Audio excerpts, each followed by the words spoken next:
Evelyn Jane Johnson. I was a Beard before I married. And I have a twin brother. He passed away in 2015, unfortunately, from a horrific accident. And we married in December of 1962. And we have known each other practically all our lives, but had never dated or anything. And so we have 3 children. Thomas Neil was born in 1967. Carrie Glenn was born in 1969. And Angela Dawn was born in 1973.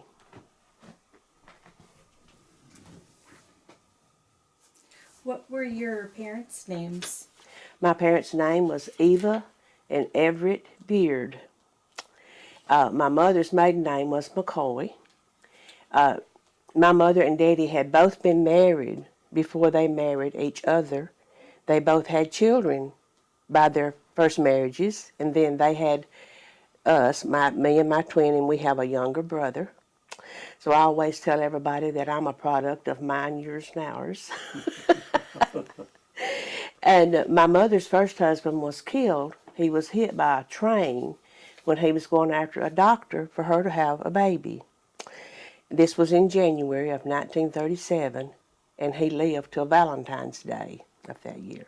My daddy, unfortunately, him and his first wife divorced. I'm not sure of the terms of all that anything, but anyway, my mother lived in Missouri. And after her husband passed away, she asked her daddy, who lived here in Prentiss County, if she moved back here, would he help her with her children and help her to farm to make a living for them. So she took the insurance money from her first husband's death and bought a home for her and the children.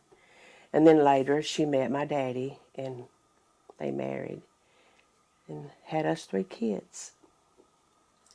And James, what were your parents' names? Thomas Claiborne Johnson and Ollie Mae Boggs Johnson. Do you know who your grandparents were? Do you know their names? Mother's dad was Russell Boggs, and her mother was Almeda Horn Boggs. And Daddy's daddy was Thomas Johnson. And his mother was Mary Denson Bolt Johnson, and then she married a Bolton. Can you tell me about the day your first child was born? Well, I was waiting for him to come back to the room, and I was down at the canteen, and I was standing in the hallway, and the nurse brought Neil down the hall. When she got down there where I was, she opened him up and said, "He's all boy." So that's the first time I saw him.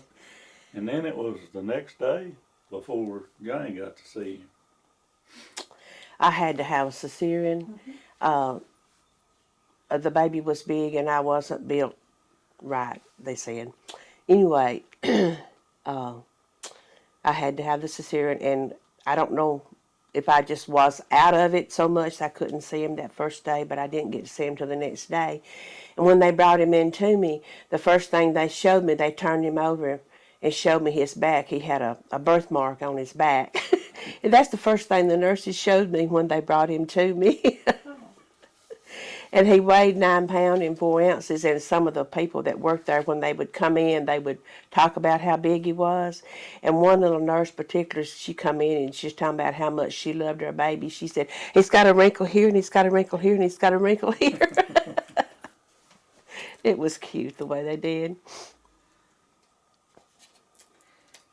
What's your very first memory as a small child? Do you have any? I have a few. One of my, I guess, greatest memories. I only had one grandparent living when I was born, which was my mom's dad, and he lived with us. And he was a short man, little short man. And he used to sit in a straight chair on the porch and would pull it out so far and then lean it back against the wall. And he was funny. He would pick at us kids a lot. And he got sick, though. They called it hardening of the arteries then, which is probably what they call dementia now. But, of course, I remember him being sick because he changed. His demeanor changed a lot. But we all knew it was from him being sick. And I remember when he died. And I guess that's probably the best that I can remember of my memories when I was little. Of course, there's a lot, but that's a fond one because he was the only grandparent I had living. So I remember him. What was his name? William Green McCoy. He was called Bill a lot.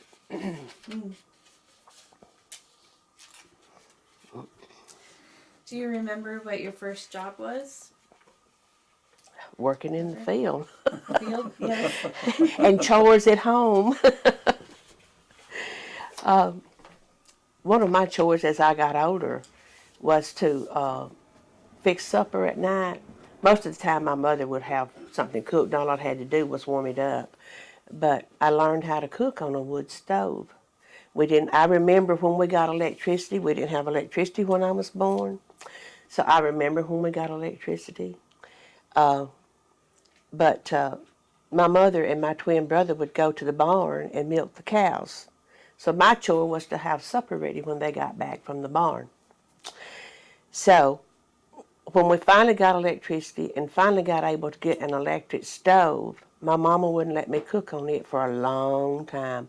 I think she liked being able just to turn that button and have heat, not having to build a fire and wait for it to get a certain temperature before you could cook. How did your family celebrate holidays when you were a child?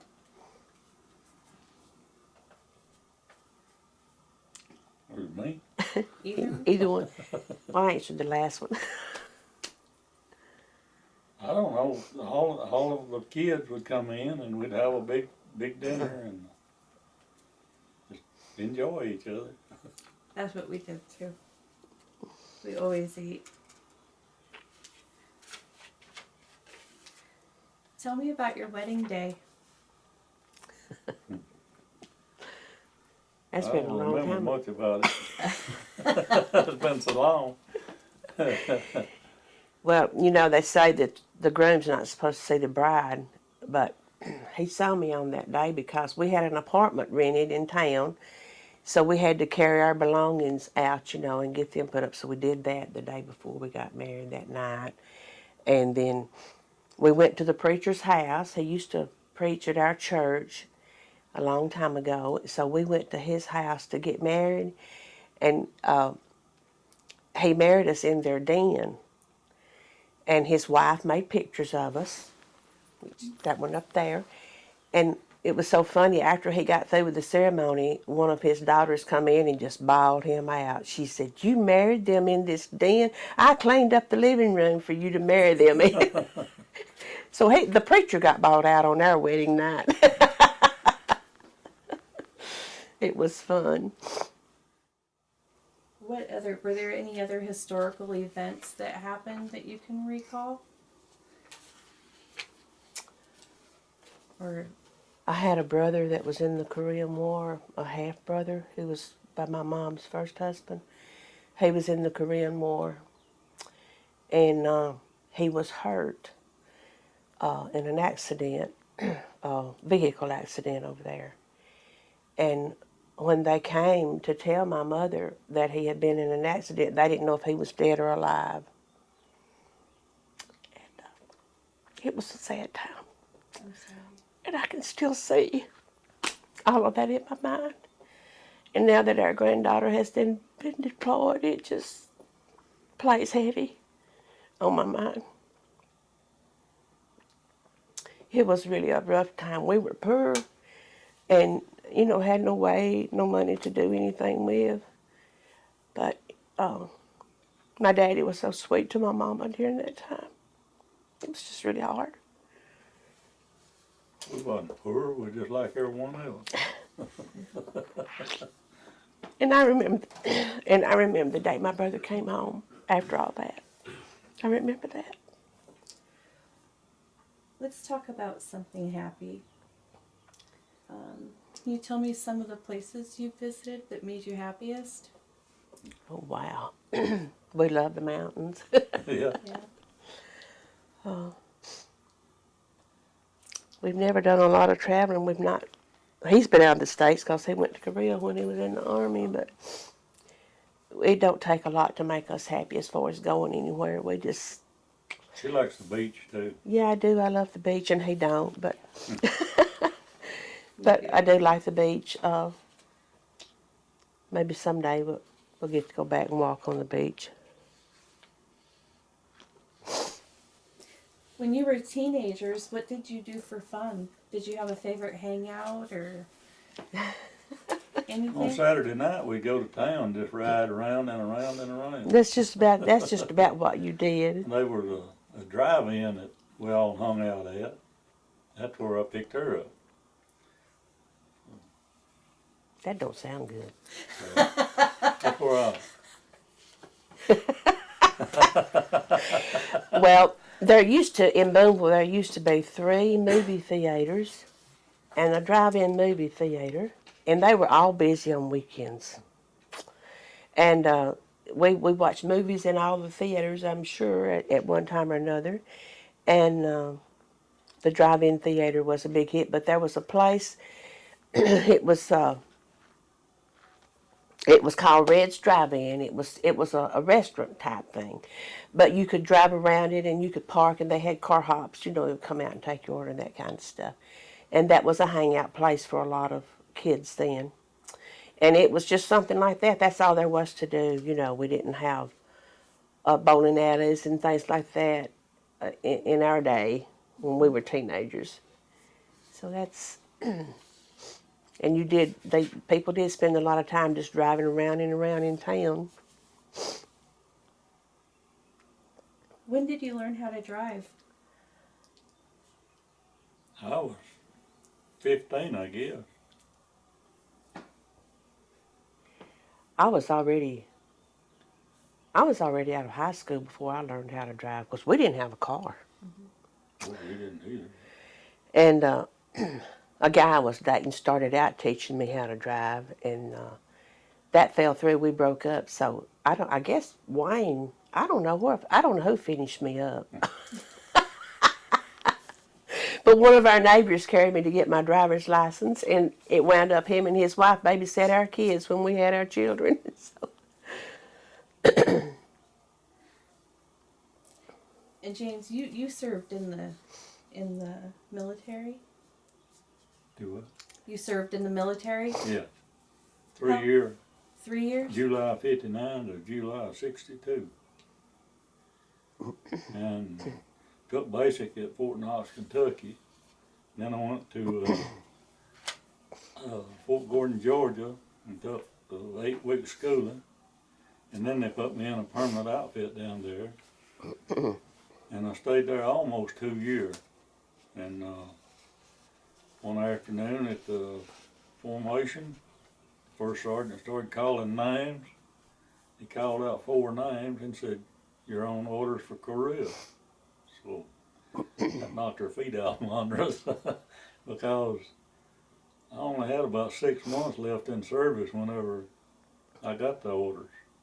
So I spent 4 months and 25 days in Korea and came home for discharge. And of course, I was in active reserve for 3 years. Because it takes 6 years to get you discharged. We were already married, and we didn't have any children, did we? When you got your discharge, Yeah. no. No. You got home in July of 62 when we married in December of 62. Yeah. And you barely missed getting out, though, without an extension. Yeah, I don't know if I was in Korea, I guess, when President Kennedy extended everybody a year that their ETF was at a certain date. He missed me 25 days, so I got to come home. What's the best part about being a parent? Well, I think it is the children and the grandchildren and now the great-grands. And our children all come here on Sunday for lunch and then back for supper. And we love it. It's like a three-ring circus. It's very noisy. And you're proud to see them leave, but then next Sunday you're proud to see them come back. And we love our Sundays, even though they are tiring, but we love every minute of it. And I guess that would be the best part, because that they want to come. And they bring friends, and that really makes you feel good when your grandchildren especially brings their friends, especially after they get grown. It makes you feel good. And they enjoy it too. They do. We're Granny and Papa to all of them. And our son, that's the paramedic, when he has to work on Sundays, if they have an opportunity at lunchtime, him and his partner comes and eats lunch. They don't always have that opportunity, but if they do, and it makes us feel good that his partners wants to come. What kind of things bring you the most joy now? Or when you were a young adult and when you were a child? What do you see now as... Did you say what sort of What thing? brings you the most joy? The most. Being retired. Oh yes. Absolutely. Don't We have love to go it. to work on Monday morning. Monday mornings is my favorite time of retirement, because I don't have to set the alarm on Sunday night before I go to bed. I don't have to get up early. We Yeah. love retirement. If anybody that needs anything, well, we're available to where we can help them. Yeah. We don't volunteer too much.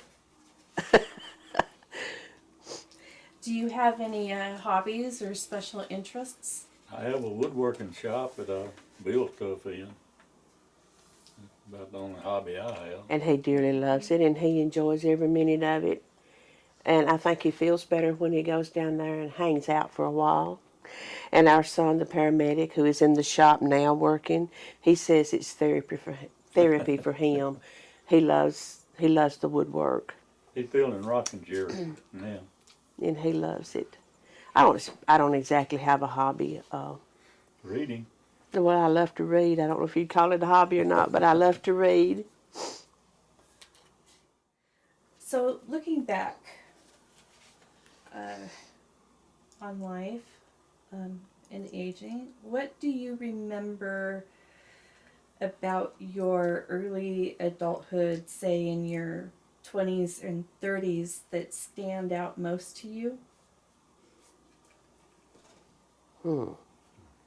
All three of our children were born in my 20s. So that's the highlight of them, I guess.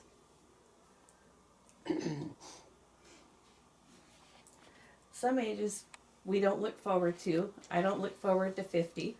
But it's coming regardless. Anyways, what age were you less excited about? I don't know if there's any that I was. I mean, I'm thankful for each day. Yeah.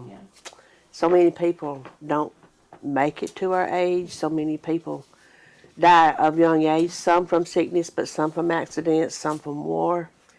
And I'm thankful for each day. Age don't bother me.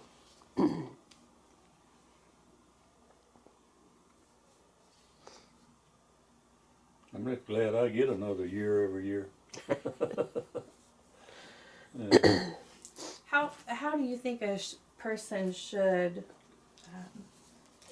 prepare for growing older? Is there anything you wish you'd done differently?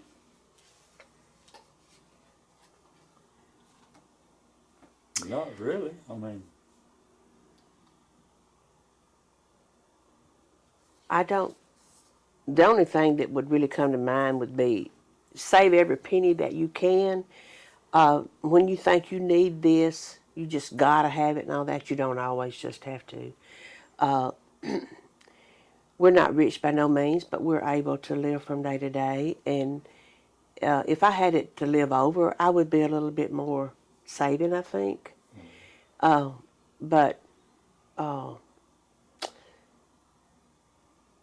think, I don't know. These young people now, they want to start out with what their parents has already got, and they've worked years for it. And these young people, I believe that's one thing that causes so many divorces. They want stuff that they can't afford because their parents has got it. And you just can't work that way. I mean, Yeah. They have too much handed to them, I think. they're spoiled now because Christmas is every day just about it with most children now. Where ours is just once a year, and it seemed like it never would come. And now then, it's not a year. It's just from around the Christmas to corner, isn't Christmas it? now. Don't seem like. We would be more conservative with what the Lord give us if we had it to do over. Yeah. I guess that's why hindsight's A better than bargain's not a foresight. bargain unless you need it. What's your most cherished family tradition? Our kids spends the night with us on Christmas Eve and all day on Christmas Day, and sometimes till 10 o'clock Christmas night. That's another one of them times that you really love, but you also take a deep breath and just sigh real big when it's all just back to us again. But we love every minute of it. It's very hectic. On Christmas morning, I think that is their biggest memory, the children. If some of them occasionally don't spend the night because of certain reasons, and then the jobs some of them have, they have to work and can't stay. But on Christmas morning for breakfast, everybody gets their request for what they want. And it's a tradition you have to have deer tenderloin for breakfast. He has to cook it. And Chocolate just- gravy. yeah, chocolate gravy. One of our daughter-in-laws tells us the only reason she stays is for chocolate gravy. And our son-in-law loves the homemade biscuits. And it's just, everybody just loves every minute of it. And this past Christmas, our grandson that's married, JD, he asked if, they wanted to spend the night, him and his wife and the 3 kids. I said, well, you're welcome to stay. I said, somebody will have to sleep in the floor, but we'll make it. So Angela bummed us some air mattresses. And we made it. We had all the bedrooms full. That's a bed. That makes a bed. That was full. The kitchen floor had air mattresses in it. But the little kids loved every minute of it, and they still talk about it. And that was just special that he wanted to bring his family here to spend the night with us all like he did when he was growing up. So they've done that ever since our oldest son and his wife got married, and they've been married since 1988. That's how long it's been going on. We used to have an extra couch in the utility room. It made a bed, and me and Jane have slept back there. How would you explain to them how important that is?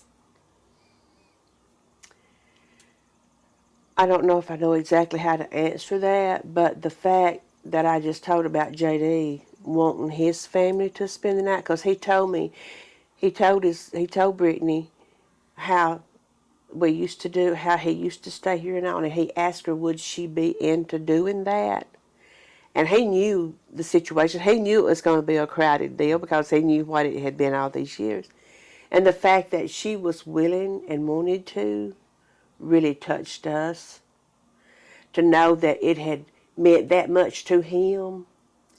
And then another thing that I think about a lot, our other next grandson, Joey Johnson, which is JD's brother, he just one day was him and I guess, I don't know who he was talking to, someone was here, about the older things that are in the house that he has remembered since he was a kid.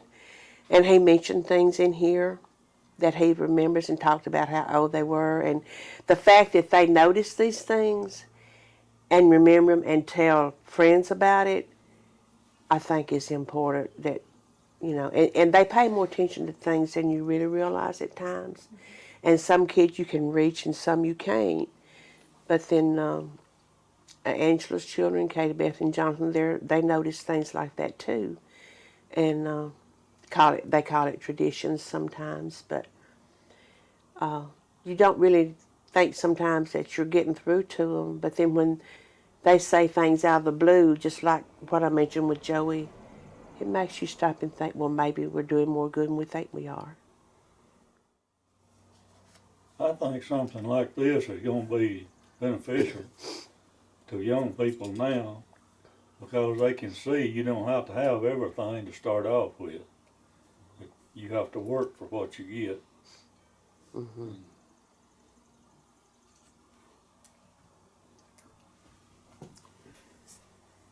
I know a lot of people, especially younger people, don't like to hear you talk about how you grew up, how you had to do, and what you had to do without, but I think they need to know because it's the way of living now is so much better than it used to be. Not that it was anything wrong with the way we grew up. That's just the way it was. You know, that was the era, you know, that we grew up in with all that kind of work that we had to do, which is just a lot different now. When we grew up, we had things we had to do. Now, we lived on the farm all of our lives till we married. And we had chores we had to do. And me, I had 4 sisters. I grew up with 2 of them. And they married, by the time I was 12, they were married. So it just left me and my dad to make a crop to support the family. So I didn't have no leisure time to do much, only on the weekend. And these children today, if they had something to do like we did, I think it would be less crime and less drugs and everything else. You never heard us say we were bored. Because if you got an hour or two, you didn't have to do something, you were blessed. I graduated in '59, graduated high school in '59, and I don't know of one person in that school that took drugs. Of course, it was a country school. It wasn't a city school. But we didn't even know what drugs was, really. No. What would you say were the most influential experiences of your life?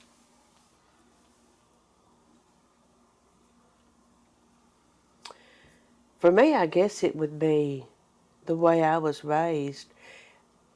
My mother was a strong woman, and in my opinion, she raised us children to be strong.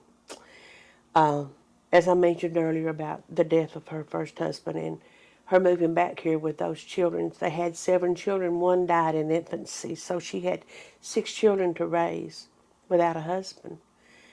And she had to be strong.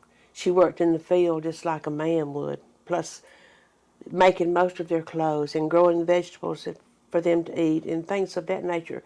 So she was strong, and she raised us to be strong, and I appreciate it. And we have tried to raise our children to be strong, and I think we have. I guess that would probably be my most influential thing. And we were taught right from wrong, and we're taught respect, to respect people and people's property. And I think that's very important.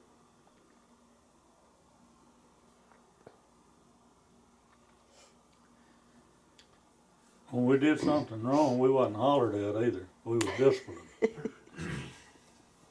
Yes. Now these younger parents, they holler at their kids and they count at them, and They didn't start counting at us when they told us something and we didn't do it. They didn't start counting. And it's not child we knew to abuse. do it when they told us to do it. And spanking a child is not child abuse either. Mm-mm. Not when you're doing it for discipline. When you're doing it for the right reason, it's not child abuse. So I would say, was there any lessons that you learned when you were younger that you can share with your future generations on how to deal with big challenges that they're going to experience in their lives? Does that make sense?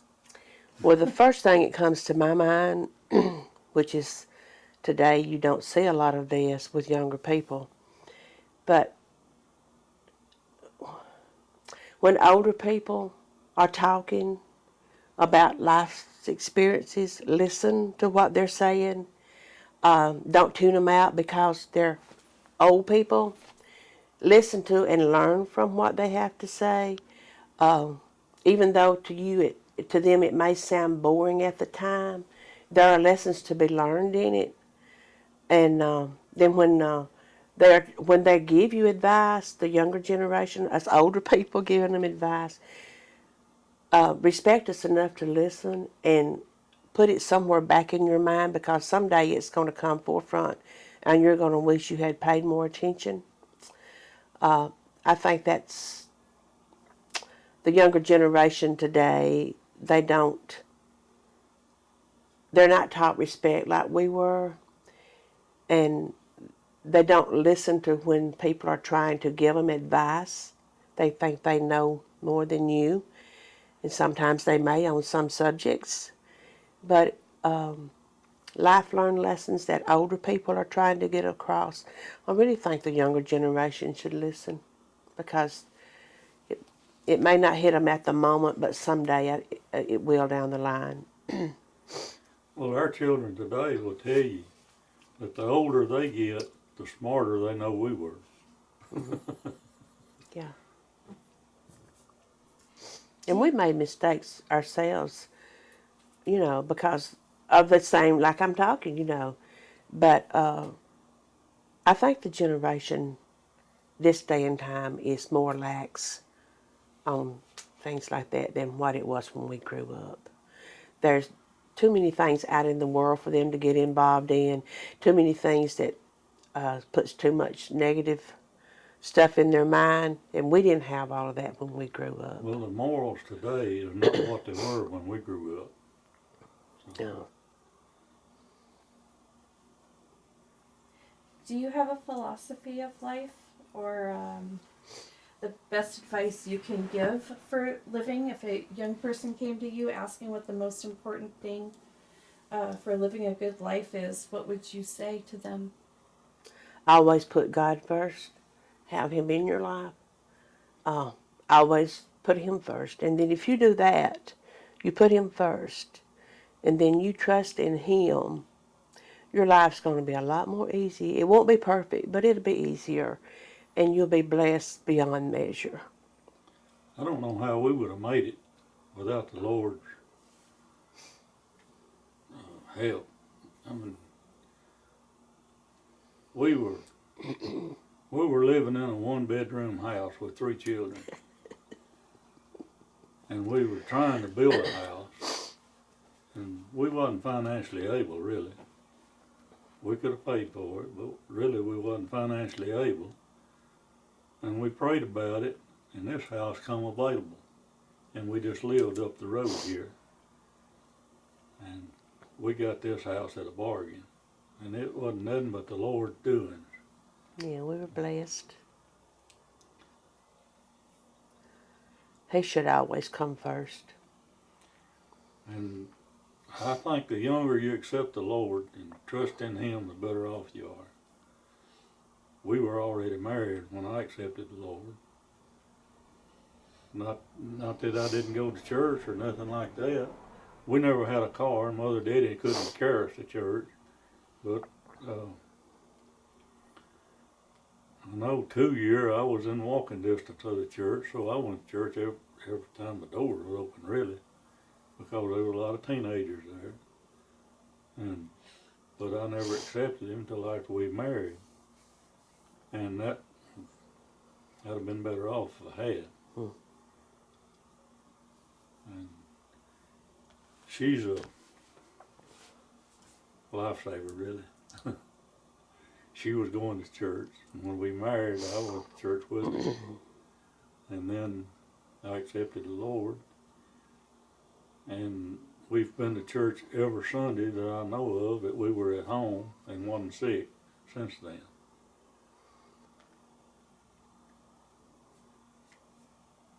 God works in mysterious ways. How would you define a good life or a successful life?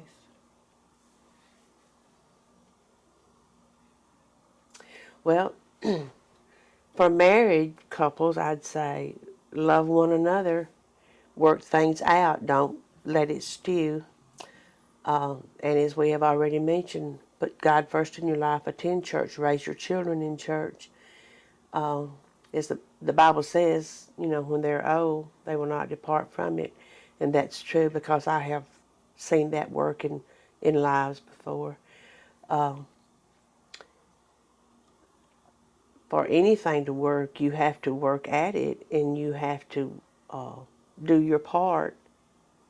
Be willing to forgive, forget.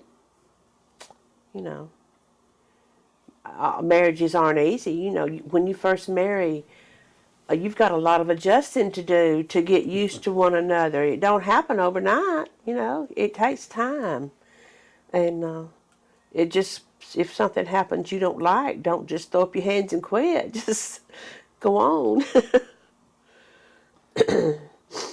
Marriage is a 50-50 thing.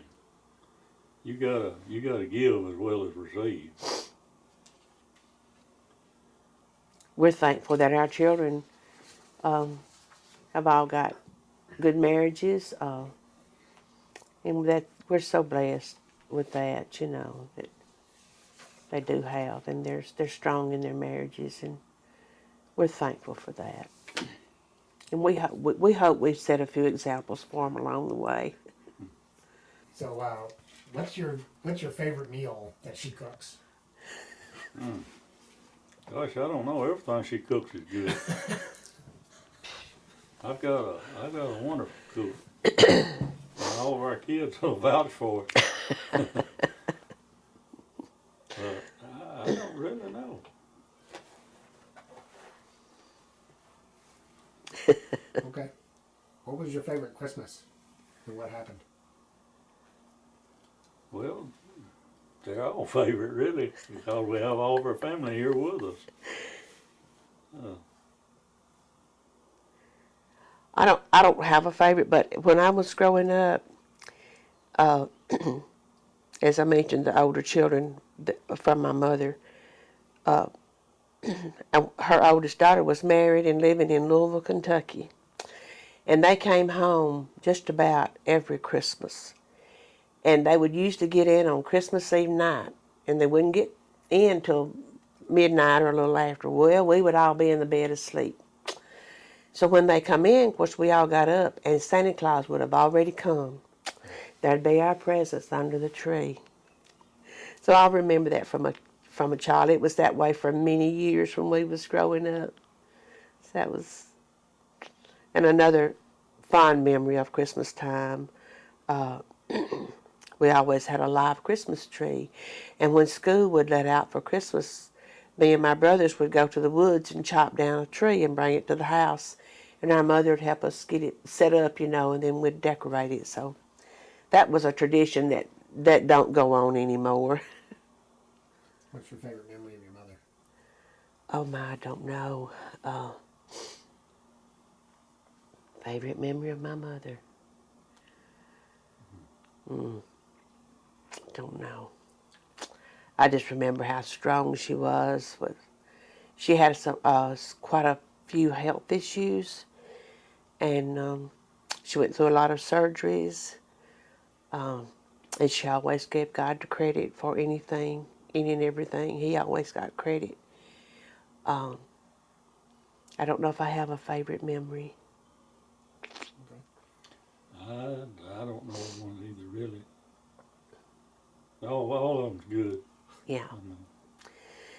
Even when they'd spank us and use switches off of trees and make us dance a little jig.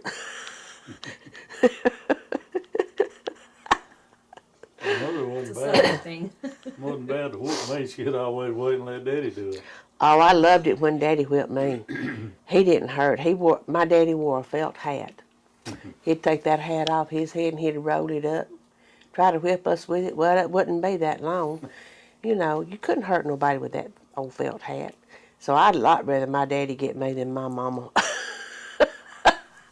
Because mama got a switch. So do you have a favorite Army story? Getting out are the favorite. Well, when I finished school, I went to Memphis and got a job. Well, of course, I hadn't had my service, and it didn't pay nothing much, and you couldn't get a good job. The first thing it asked you, you got your military over with. Well, no. Well, you couldn't get a good job, so I came back home and joined the Army. And I hated the first day of it. I wished a million times I'd never joined. But now, since it's over, I'm glad of it. All of my time was peacetime, which is fortunate. I was blessed there. But I gave 3 years of my life just like anybody that fought did. And today, all you can hear is Vietnam, Vietnam, Vietnam. That's all they give credit for is Vietnam veterans, Vietnam veterans. Everybody else served just like they did. I mean, some was blessed and didn't have to go through what they did, but we was there available if we'd had to. So, I don't know. I think we deserve as much as they do, really. I mean,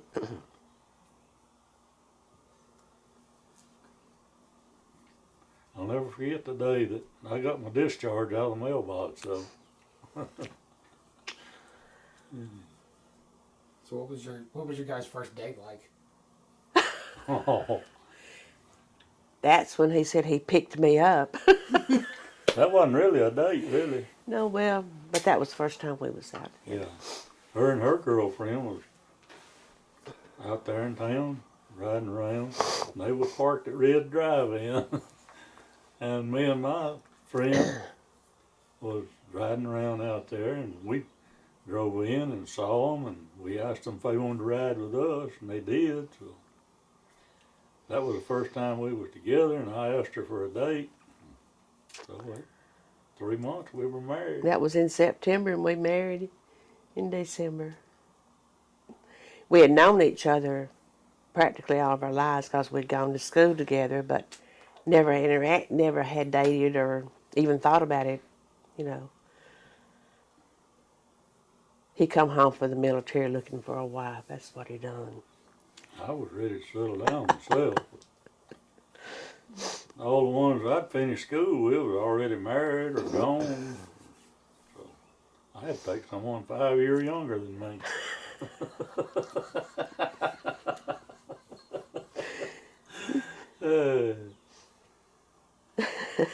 So what was your impression of the first date?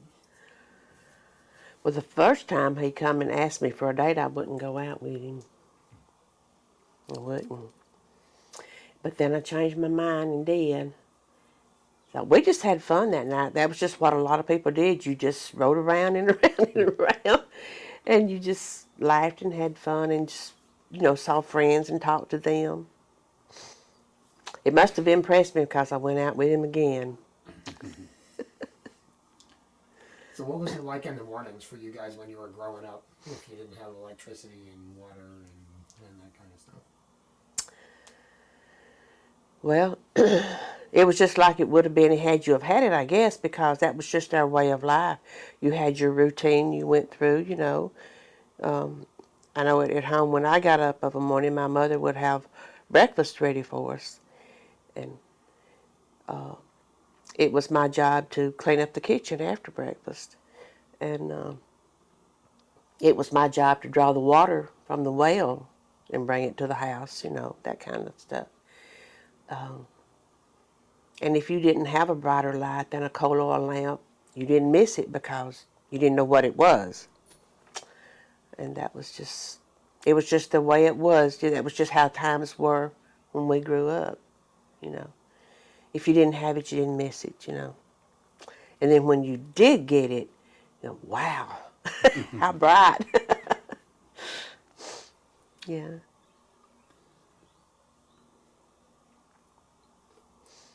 So which one of your kids is your favorite? I have no favorite, I don't either. but all three of our children are different.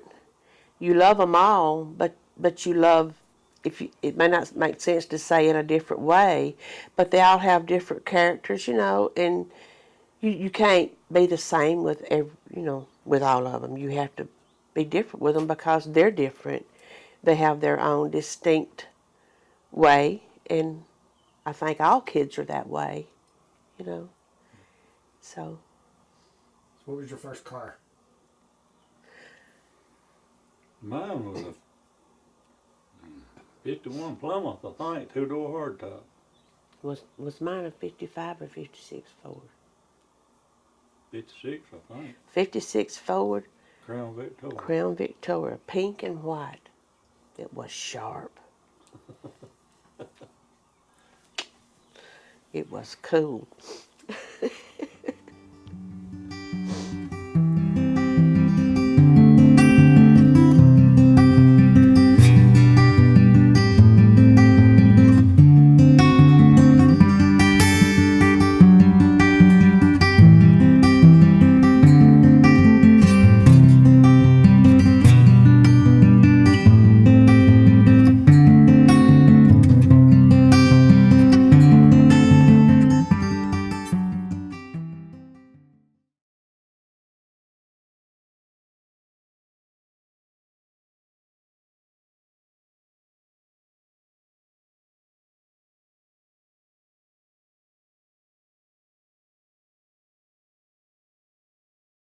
Ford.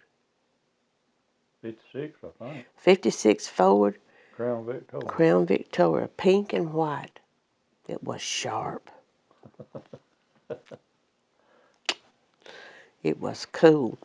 It's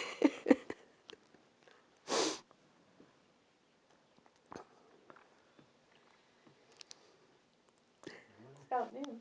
Okay, about an hour. You guys done? You ready to be done? Where was you? Do you have any other stories you want to tell? You want to tell on Weta? Because now's the time to do it.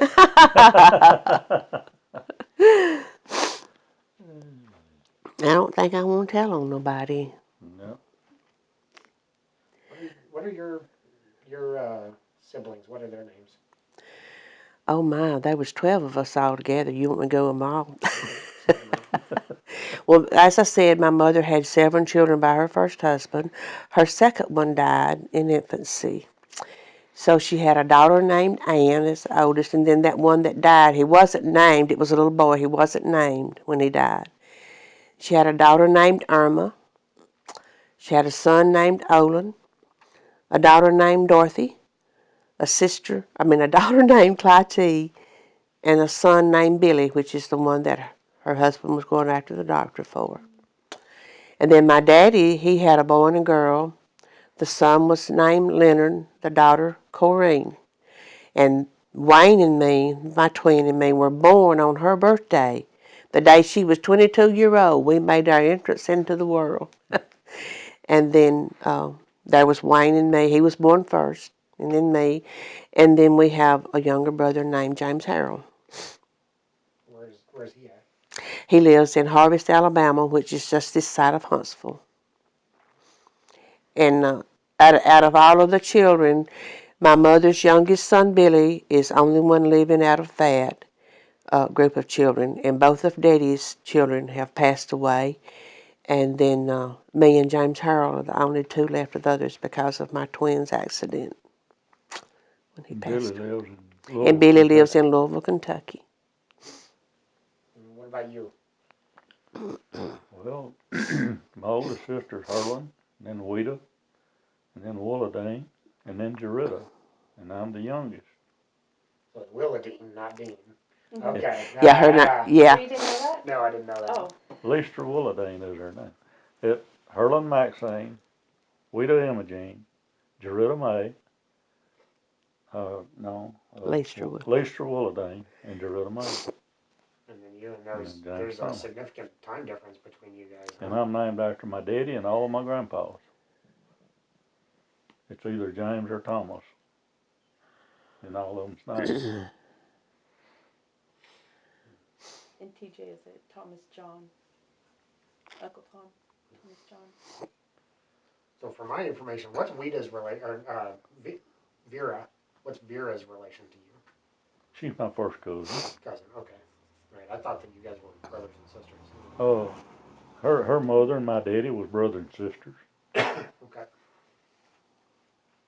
So do you don't really remember your parents or your Grandparents. See, all of my grandparents had already passed away except my mother's daddy.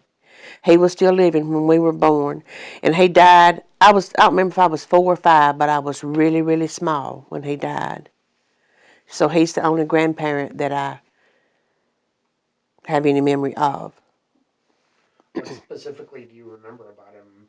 I mean, I know you said something about the kicking back in the chair. Well, he used to like to pick at us a lot and just play jokes on us and just things like that. But the thing that stands out most about him, he was just a little short man. My mother was short, like our daughter Angela. You know, she's short. My mother was short. My grandpa was short. Isn't he the one that sat on the porch and sang the gospel song all the time? Yeah, my mother said he would. I don't remember hearing him sing it. I'm sure I did, but I don't remember it. But she said he used to sit on the front porch and sing Amazing Grace all the time. And uh, that was one of her memories of him. Was, like I said, I don't remember hearing him sing, but I know that he did by her saying that. But I can still see him in my mind sitting on the front porch, and they used to take a straight back chair like that was out there on that porch, and you'd pull it out so far, and then you'd lean back and touch the wall with the back of it. And I can just still see him sitting there like that before his health failed. Do you know anything about him, like where he was born or what he did for a living? I don't know for sure. I think he was probably born in Prentice County. I don't know that he was, but I just think that he was because my mother was. And I figure he was a farmer because that's what everybody did.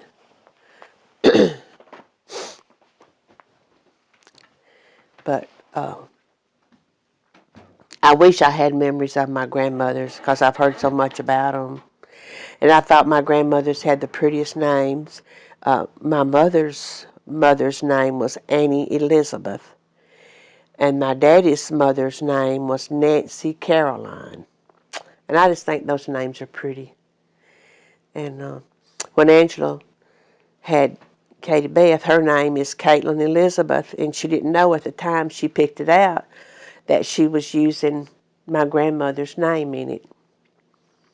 And that's just kind of special. My middle name is Elizabeth. Is it? My mom named me after her high school friend Sarah, who I'm going to meet here pretty soon. Oh, great. Yeah. Oh, I'm sorry, y'all. The Evelyn in my name came from the nurse who helped deliver Wayne and me. All of my mother's children were born at home except my baby brother. And the doctor that my mother was using said, since you've had so many children and you're as old as you are, I think you need to come to the hospital to have this baby. So she did. We were all born in her 40s. So,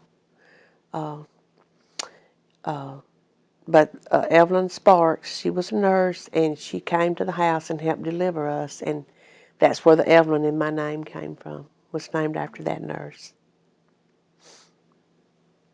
Which hospital was he born in? Well, it was in Boonville, but I don't know what the name of it was at the time. They used to deliver babies in Boonville. All 3 of our children were born in Boonville Hospital. They just don't deliver them there anymore.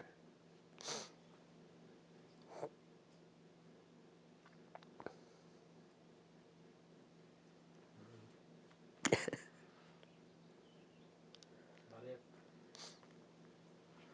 Okay. I gotta come up with new material. I think your And I material. think you should do some interviews as well with people. Yeah, let's see how well this worked.